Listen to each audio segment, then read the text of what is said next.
এইভাবে আনন্দ পাওয়ার কোনো কারণ নেই, তার কারণ হচ্ছে এটাই এই আম গাছের সব থেকে বড় রোগ, ম্যালফরমেশন।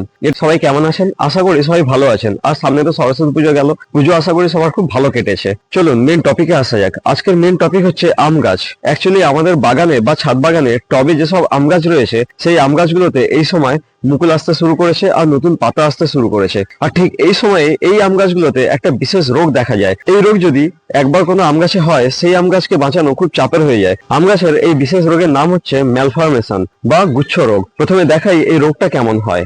এই যে আমার সব আম গাছগুলোতে অলরেডি মুকুল আসতে শুরু করেছে এবং গাছগুলো একেবারে পরিষ্কার পরিচ্ছন্ন রয়েছে, কিন্তু এর মধ্যে একটা গাছ রয়েছে যেখানে মনে হচ্ছে একসাথে একগুচ্ছ করে মুকুল বা পাতা আসতে শুরু করেছে। দেখে তো মনে হচ্ছে এই গাছে প্রচুর পরিমাণে মুকুল হতে পারে। আর এইভাবে আনন্দ পাওয়ার কোনো কারণ নেই, তার কারণ হচ্ছে এটাই এই আম গাছের সব থেকে বড় রোগ, ম্যালফরমেশন। এটা একটা ফাঙ্গাস ঘটিত রোগ। অ্যাকচুয়ালি এখনো বিজ্ঞানও ঠিক করে বলতে পারেনি এটা কি কারণে হয়। মেনলি কোনো বিশেষ ভাইরাসের কারণে বা ফাঙ্গাস অ্যাটাকের কারণে আম গাছে এই রোগ দেখা যায়। আর এই রোগ আম গাছের যে ডালে হবে সেই ডালটাকে কেটে ফেলে দিতে হবে।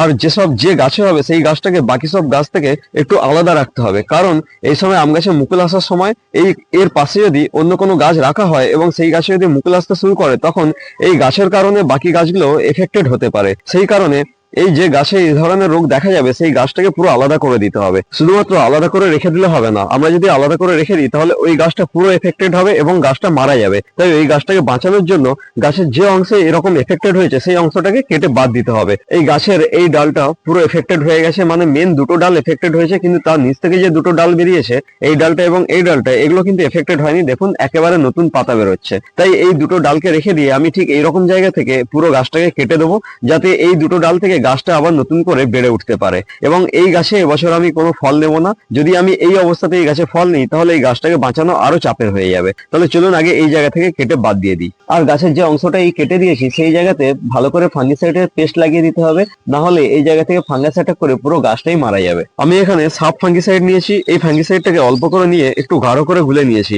এরপরে এই ফাঙ্গিসাইডের পেস্টটাকে এই কাটা জায়গাতে খুব ভালো করে দিয়ে দিতে হবে, যাতে এখান থেকে নেক্সট টাইম ফাঙ্গাস অ্যাটাক না হতে পারে। এখান থেকে যদি ফাঙ্গাস অ্যাটাক হয় তখন গাছটাকে আর বাঁচানো সম্ভব হবে না। এই যে কাটা জায়গাতে আমি ভালো করে ফাঙ্গিসাইড লাগিয়ে দিয়েছি। এইভাবে ভালো করে ফাঙ্গিসাইডের প্রলেপ দিয়ে দিলে এখান থেকে ফাঙ্গাস অ্যাটাকের কোনো সম্ভাবনা থাকবে না এবং বাকি গাছটা আবার নতুন করে গ্রোথ হতে শুরু করবে। তবে এই সময় এই গাছ থেকে ফল নেওয়ার চেষ্টা করবেন না, তাহলে গাছটাকে একদম বাঁচাতে পারবেন না।